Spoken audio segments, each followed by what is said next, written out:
Well, thank you, President, fellows, friends and guests for coming out this evening. As this is the last lecture before Christmas, I've been reminded quite frequently of Charles Dickens and his Christmas stories while putting this lecture together. And I haven't got a Christmas story for you, but I hope what I'm going to give you tonight will be a story. As Alan has just said, the Udal is one of the largest rural excavations ever dug in Scotland. It's one of the longest archaeological projects undertaken, I think, in the British Isles. It's 50 years today since the project's, this year since the project started. And unfortunately, it's probably one of the largest backlog sites in Scotland. That's a site that's not yet been published. Now, the story I'm going to tell you tonight is also one of the most enigmatic men in Scottish archaeology, the one that dug this site. The man I know is Ian Crawford. It's a story of what he found and what has happened over the last few years. But first of all, let me introduce you to Ian Crawford. This evening, as I came and sat down, I have just met two people that worked with Ian Crawford in the 60s at this site. And I think that's just great. Because there'll be more of you in the audience that knew this man. And some of your experiences may not be at all pleasant. He was not the easiest person in the world to get on with, and that might have a lot to do with how he worked with the Udal and kept on going for decades. I've managed to piece together a little bit of his CV, one could call it, his background. I have some missing years from 1952 to 1960. And when I gave this lecture, or a lecture very similar to this down in London recently, there was somebody in the audience who actually knew where he was between 1952 and 1960. And he was somewhere in the Western Isles, working on a fishing boat, perfecting his Gaelic, which is interesting. He thought of himself as a great Gaelic scholar, but I'm not qualified to discuss that. In terms of the Udal, he was an enterprising archaeologist. He was a historian by nature. He was an archaeologist by training, but he began working in academic subject areas such as landscape history and coastal erosion, that at the time that he was doing this were only in their infancy in Scotland. Well, I think we have a lot to think about when we consider what his achievements were. Now, for those of you that have not been to the wonderful Western Isles and to North Uist in particular, the little black square highlights where the site is. The site is westward facing. It's fairly remote, fairly isolated, and even in prehistory, I would have imagined quite difficult to access by sea, never mind by land. The landscape of North Uist and of other parts of the Western Isles is quite unique. There is this wonderful area of machair, which you can see on the top picture as the whitish bits surrounding the greenish bits north of the road. All the green bits and all the white bits are machair, and in the Neolithic the landscape would probably have been far different from what it is now. We're looking at a a soft landscape, a soft coastal landscape that's very easily eroded and drowned by rising sea levels. It's the distribution of prehistoric settlement is also interesting. It's more or less, but not entirely, confined to the machair areas, and the road actually defines where the modern settlement is in North Uist. The lower map you may find slightly difficult to read the further back you are, but I've highlighted 3 sites that I'm going to mention tonight. The westernmost one is the smallest, the RUX6, and we have a large site called the Udal North, and a comparable site to the south called the Udal South. Now, one question that interests me enormously is why here? Why did he come to this peninsula, to this particular area in the early 1960s? And I think there's a multiplicity of reasons.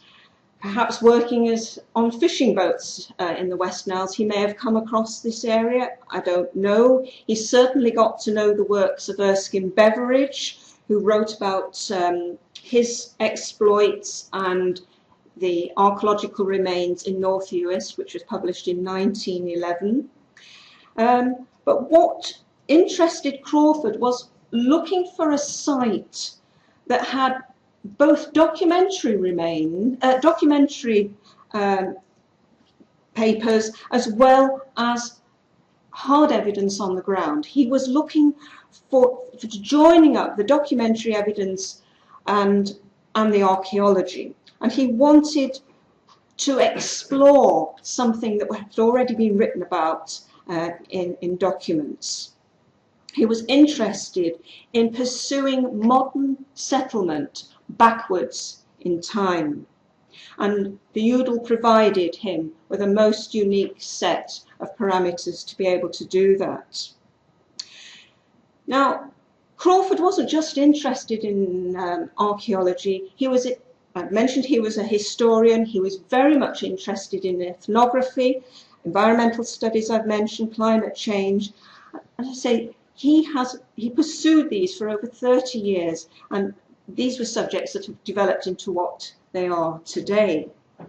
But another aspect I want you to think about is this looks very nice and green, wonderful picture, nice little Land Rover, and what was known as Crawford's Crystal Palace in the foreground. A combination of what looks like lean-to greenhouses and possibly a shed beyond. Can you imagine, probably once a year, most likely 2 times a year, packing your family, which comprised 2 children, wife, and up to 2 dogs, every year, transporting them yourself, equipment, to North Uist by road and ferry, and the ferries were not the roll-off, roll-on ferries that we have today, and you did this relentlessly for 31 years. That tells me a little bit about Ian Crawford, his determination, his interest, his pursuit, perhaps of knowledge, which was there, but this determination, this seeking and finding out of what the prehistoric and other landscapes of North Uist were like. He was also an innovator. We're talking about the early 1960s. We haven't got digital cameras. We've not got digital theodolites or EDMs, anything like that. We're talking about improvising in a place that hadn't got a supermarket, no digital phones, Your nearest phone could be several kilometres walk from where you were staying. So you had to be innovatory to be able to work and achieve what he did. And in the top photograph, the black and white one, I think this must be from 2 or 3 years into the project proper. He actually approached the National Coal Board and bought a little bogie and some track in order to be able to remove vast quantities of sand, up to 2 meters or more, from the site and dump it over the edge of the sand hills he was excavating. Yeah. Where did he get a conveyor belt from? I don't know. Did he bring this up? Did he find it lying around somewhere? I've no idea. I mean, all the buckets, the spades, everything, I think he must have had to bring up one way or another, certainly in the beginning. He, as you can see in the bottom right-hand photograph, he was digging in Wheeler's grid squares, which he then abandoned later on to a more open excavation, more open excavations. His approach was holistic, and his influence on the methodologies we perhaps use today, in some respects, has to be evaluated, certainly in Scotland. And he was using what we consider everyday scientific techniques, but then was not. From the first, he started to sieve soils. He started to sieve the sand. He was sorting out samples for both radiocarbon dates and thermoluminescence dating. And this is in the early 60s, when neither technique was particularly well sorted and operational as it is today. He was using vertical photography. His crystal palace, not only were they processing finds, but they were conserving finds. And yes, the 2 right-hand photographs, the colour one and the black and white one beneath it, with the help of Cambridge University, he was using a froth flotation machine. And I think this is the first time this had ever been used in Scotland. But before I just go on to the next slide, I wanted just to mention some sort of social aspects of the excavation. Not only did he bring his family, dogs, children, but also he had a very, very loyal following of archaeologists and other people who came to dig with him, and many came year after year, perhaps even decades. And I was just reminded just before the lecture of the accommodation that the diggers had, and they slept in classrooms in a school. There were no mattresses on the floor. They didn't have a mattress. They had outside toilets, and there was no showers. So he had a very dedicated bunch of people that came year after year to work with him. Another thing that has interested me recently is trying to put both Ian Crawford and the Udal in a much wider context of looking at what was going on in archaeology across the UK. We've had the big sites. We had the big sites like Maiden Castle, Wheeler, and we had the wonderful sites of Gurness and Midhowbrocks and Yarlshof and Clickerman as we've got there. But they were not like the Udal. The Udal covered a large area. It encompassed a whole landscape. And the nearest thing I could think of that paralleled with it in any way was that of Mucking in Essex. Now, I don't know whether any of you knew or know of this site. It's, I mentioned there, it covered 18 hectares, but only took 13 years to excavate because they excavated year in, year out, without a break. And I think Ian Crawford was very much like the excavator of Mucking, who was Margaret Jones, and I think I met her once. I think she needed help, and I looked at what she'd got, and I thought, no, this is beyond me. It's a bit too much. But it's that sheer determination, that type of person both she was and Ian is, that made these projects work. And I think that has a lot to do with how we've ended up with what we have now.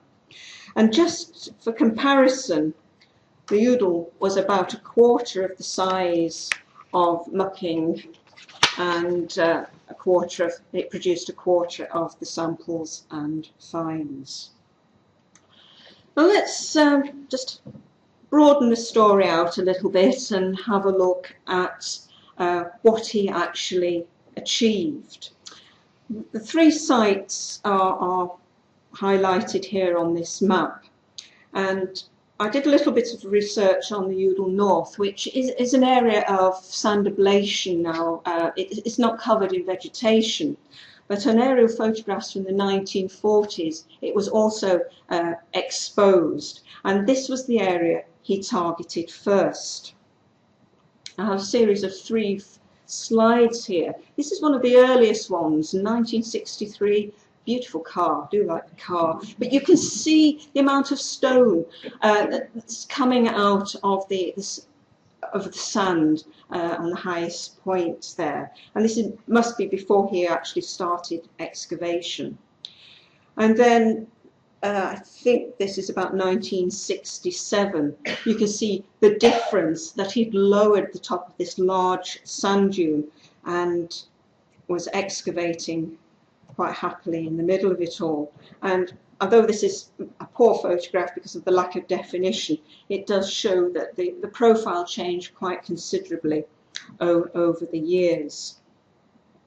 Now, he started at the Udal North because of the documentary evidence, which goes back to at least 1495, which is quite early for this area.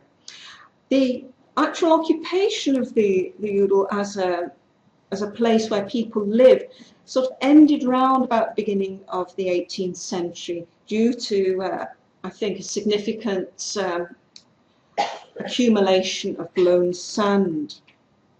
There were later activities, but nobody, I don't think, lived there after that date. And what he had evidence for in the documentary archives was a tacksman's house. And the plan there of 1697 is of the house that he excavated, which he thinks was the tacksman's house. I don't know an awful lot about the detail of the archaeology yet. This will hopefully follow in the next few years. But what I do know is the building, the uppermost building of the three there, had its origins in the Norse period and must have carried on in some sort of use for over 400 years. And this is one of the photographs of that house during its excavation and before its adaptation over the centuries to form one of the last buildings lived in on the peninsula. What I've tried to do is pick out the salient bits of the archaeology and match some of the finds with that, with the evidence, the on-site evidence. We don't have a huge number of artifacts from this period. We've got evidence of comb making, and you can see in the bottom right hand picture this part of a comb case. Above that is what's known as a bake plate, a ceramic griddle or girdle used to make flatbread, a very small handmade vessel above it. The coin, I think, is from Harold Hardrada, 11th century coin, if I'm not mistaken, and then just a piece of bone with a Viking step design on it in the bottom left. So there's a range of material found at or associated with these, what I would call in this sequence quite late buildings. But there was also other things going on. Now I'm going back in time because I'm following Ian Crawford back. And you can see where the people are standing in the midst of a stony area. I think I've managed to identify this as a small fort, which I think was originally thought to be Norse by Ian Crawford, but could be considered Pictish. It was associated with a wooden palisade and also with iron smelting. There were many furnaces around this area. It was also the focus of cremations. Now, I don't know whether that was animal or human. But to me, this is very interesting archaeology. It's a sequence of events I'm not particularly familiar with, and it may be been unheard of at its time. Ian Crawford was breaking new archaeological ground, but the problem was he didn't actually publish it, and we have this still to sort out. And what was perhaps revolutionary at the time is not so much now, and it's a common theme running throughout the Udal that a lot of it has lost its thunder because other excavations and other excavators have come along in the meantime. Now, going back a little bit further in time to the late Iron Age or Pictish period, we have houses, figure of eight houses, very similar to those found in Buckhoy by Anna Ritchie on Orkney. Bone and comb making, it's a lovely example of a Pictish comb. Also pottery and a lot of bone artifacts, especially pins. The sequence of a settlement at the Udal North seems to have ended, or rather, shall I say, began about that period. And it seems to have occupations seem to have moved to the Udal North from the Udal South. And these last two images of the Udal North are how Ian Crawford left the excavation, probably sometime during the late 70s, and how it more or less appears today. To be honest, not a great deal of change. He then decided to carry on exploring the settlements on the other large sand mound to the south, the Udal South. And the little photograph in the corner of this slide shows you some of the buildings that he found. Now, I've no idea at this stage whether they were contemporary, whether one followed after another, but this was a period of Iron Age wheelhouse building and occupation. There were certainly a series of structures with early ones underneath. There's an annex, the souterrain that Erskine Beveridge found in the beginning of the 1900s. And the occupation of this area seems to span the late Bronze Age through to the Middle and late Iron Age periods. He perhaps didn't realise at the time how important his work was. He was looking for continuity of settlement. He may not have realised that this continuity from the late Bronze Age through into the Iron Age, from the Middle Iron Age through to the Pictish and onwards, was quite new at the time that he was excavating.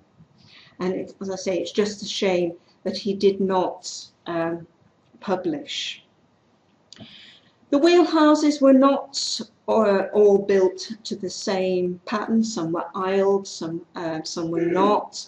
And Obviously some had later Iron Age activity on them because some Pictish finds were located there. We have fragments of two rather very fine combs, Pictish combs, in the bottom of the picture, and we have one or two painted pebbles, which I think, again, Anna Richer found at Buckway as well.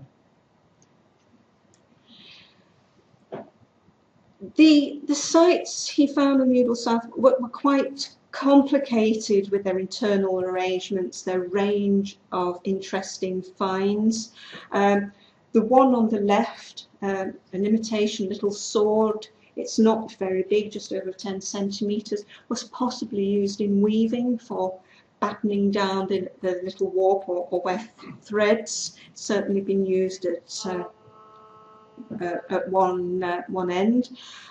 Some very well made pottery, some decorated, but he was slightly flummoxed by the fact that these buildings did not have hearths. He didn't know where the hearths were, but he had again broken new ground by finding out that a lot of lamb burials were, or lambs, newborn lambs, had been buried beneath the floors of these buildings. And because of the lack of hearths and because we've got these ritual deposits, he thought a lot of these wheelhouses were in fact not for habitation but for ritual purposes. But all this needs to be reanalysed. The Udal South is the only part of the whole project area that still has standing remains, and this area has now been protected by a fence and is as it is, and you can see that today.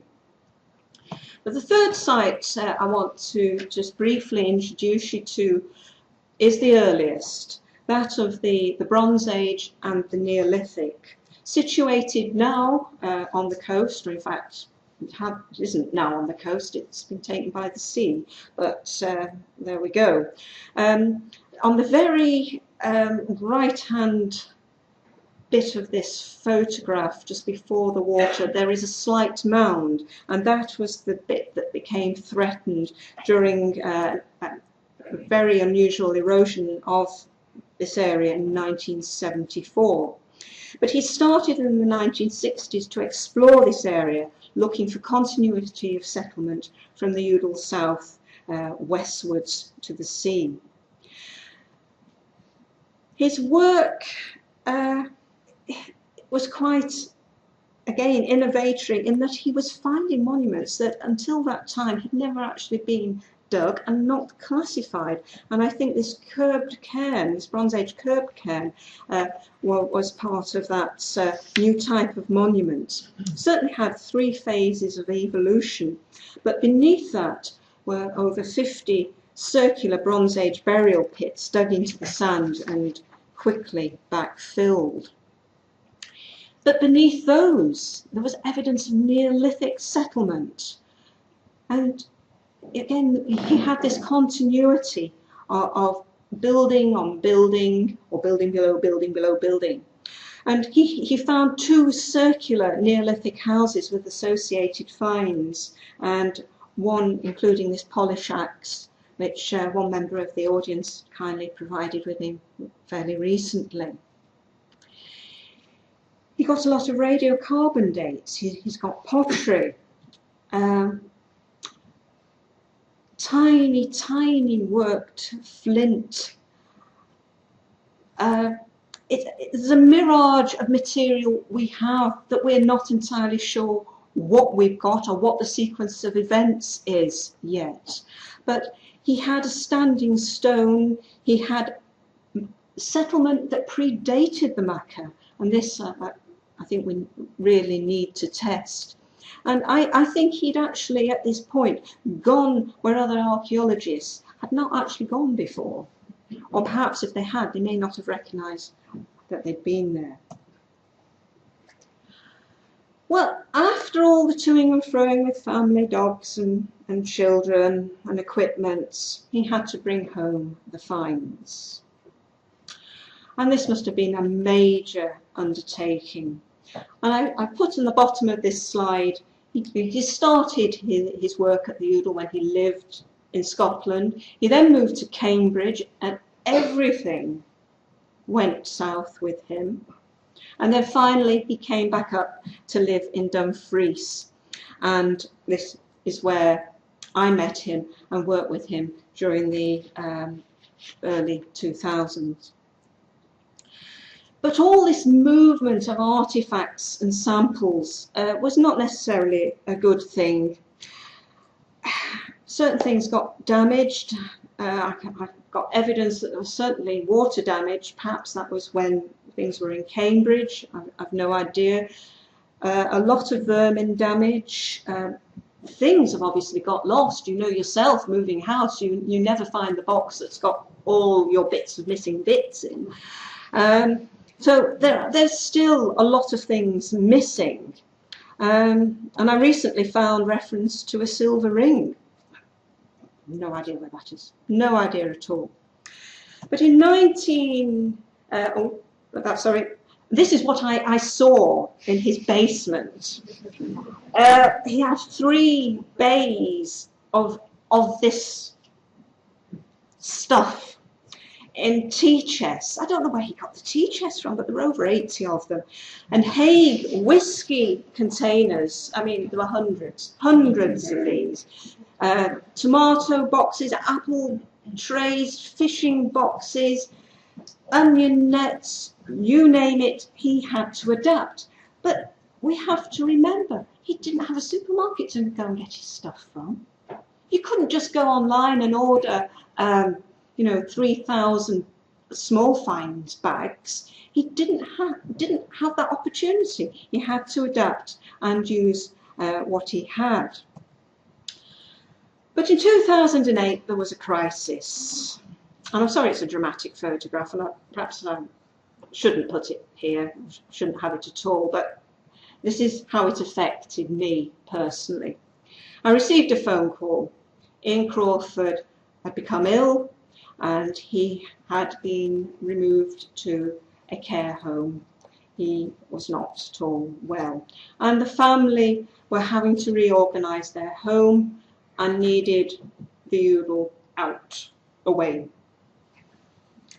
And with the help of Historic Scotland, we managed to achieve that. It was a dramatic time. It was a dramatic time. In 2010-11, with the help again of Historic Scotland, the Western Isles Council, we began a 2-year assessment of everything. It's a difficult process. You're raking over somebody else's things. It's not nice, it's not pleasant. And you haven't really got that person there to ask, what was in this finds tray? What do these codes mean? We've got to work everything out ourselves. And this has been really a voyage of discovery and, to be honest, re-excavation. It was difficult. This shows you the type of bags he had to use because there were no others. Thankfully, we've managed to put those into bags and packaging of modern standards. And he certainly did his best, and with the help of his team, his field team, and everything, to do what he could to preserve this material. The state of samples then, Crawford Crystal Palace, the basement, and what we have of the samples alone today. It was a large site. It has a horrendous number of samples and crates. On the left-hand side of this photograph and on the back wall are over 110 crates of animal bone from the Udal North alone. And on the right-hand side, over over 60 crates of pottery from that same site. It's 250,000 sherds of pottery. I mean, it's not something you're going to look at in a few weeks. This is an enormous quantity of material, and we've managed to get it in crates to preserve it for the next few years, but all that material needs to be looked at, sieved, rebagged, relabeled. It's a big, big task. But we made a start. We took all the delicate finds and some of the pottery, some of the reconstructed pottery. We managed to get those a start, rebagging and relabelling, being very careful with what we've got. If you look at the shelving on these two photographs and this one, you can see the difference. We did actually progress quite a lot, and trying to do everything to museum standards and to allow the preservation of this material into the future.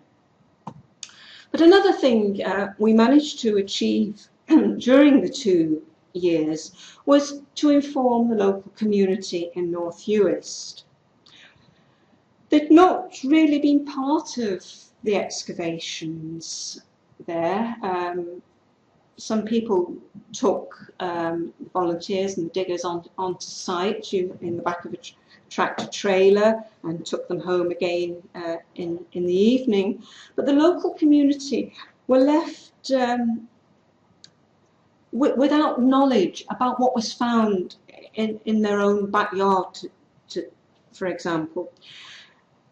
It may not have been the fashionable thing to do, to hold a museum exhibits and give lectures to people at that time. I remember working, when we worked on Orkney, we didn't do it. It was very rarely achieved that we actually informed people carefully about what we did. But we had this opportunity in this 2-year period to produce a booklet, have displays, be present at conferences and give out information, not only to the local people, but to other individuals and societies, and spread the word about the site. And just to inform you, we had last summer we held some workshops, visited the site with folk, and the Western Isles Council have recently been allocated the finds through the treasure trove system. I think, sort of reviewing this vast project to date, and this is only my view, I'm reviewing what Ian Crawford himself achieved and didn't achieve. I think there are lots of lessons to be learnt, such as write up as you go along. Don't let things get too big or out of hand. I mean, we all do it, but I think this was on a monumental scale. To keep your aims close to your heart, keep them focused. And another one, don't try the impossible. We all do it. But I think he did it more so than anybody I've ever known. But another thing, keep your trusted people close by and use them. Get them to help you. And if all goes wrong, admit defeat and get some help. And that's what Ian did not do. I remember meeting him for the first time in about 1989, and he gave a lecture on the Udal. I thought at the end of the lecture he didn't actually tell us anything, so I went up to him and I said, you know, would you like some help with this? And he sort of looked down at me, a withering glance. No. But he did. I knew he needed help at that time. It was he was swimming in a mass of data and finds. So I have to think about it, whether it was a great excavation project. To many people that worked on that excavation, it was one of the best experiences of their lives. And they have memories. and some of them have been passing those memories to me, which is just wonderful. There was a book published in 2011 called Great Excavations, edited by John Schofield of now York University. There was only one Scottish site mentioned in that book, and the Udal should have been there. But it wasn't, and it wasn't possible at that time. Now, to have been a great excavation, it should have ticked all the things on the left-hand side of this slide. It was certainly inspirational. People were trained there. I've mentioned Ian Crawford's innovations. It must certainly have been a social benefit to the island. It must have brought a lot of money and used the facilities that the island had available. And it was certainly legendary. I knew about Ian Crawford, and many of you also, long before you ever met him, and you knew about the Udal as well. But one thing that makes it not a great excavation was that it was not published. And I sincerely hope in the next few years we can actually readdress that, readdress the importance of the Udal and of Ian Crawford's contribution to Scottish archaeology. There are many, many individuals to name personally, and I'm afraid I can't name you all on this one slide, but everybody who has contributed stories, money, expertise has helped enormously in what we've achieved so far. But I'm making a final plea to you all. If you've got stories, slides, photos, memories, please contact me. This is a story without an end at the moment, and I just hope sometime we get to the end and make a conclusion about this site in Ian Crawford. Thank you very much.